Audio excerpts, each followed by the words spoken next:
Det her, det er et standardafsæt, jeg kører med, når jeg fisker pickbar.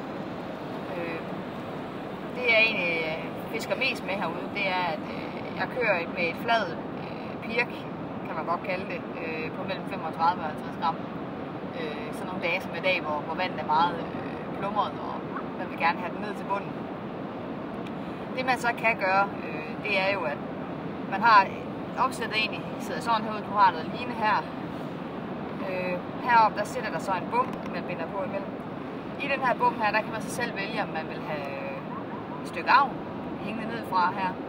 Det kan være en tobis eller noget makrel eller et eller andet med nogle perler på. Man kan også lave et simpelt spinderophæng med nogle perler og et spinderblad.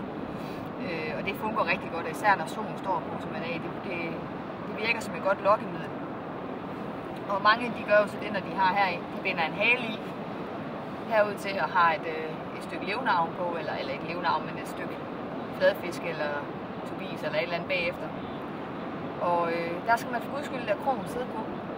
Der er rigtig mange, der piller krogen af pirken, og det er en stor fejl. For faktisk sidder rigtig mange af fiskene på pirken. Nu i dag, den vi har fået i dag, en stor flot pickbar, den tog pirken. Så havde man pillet krogen af den, så havde vi ikke fået den. Så det. Men det er det, jeg normalt kører med, når jeg går herude. Det er et nemt rig at lave, og det fungerer godt. Og er nem at kaste med.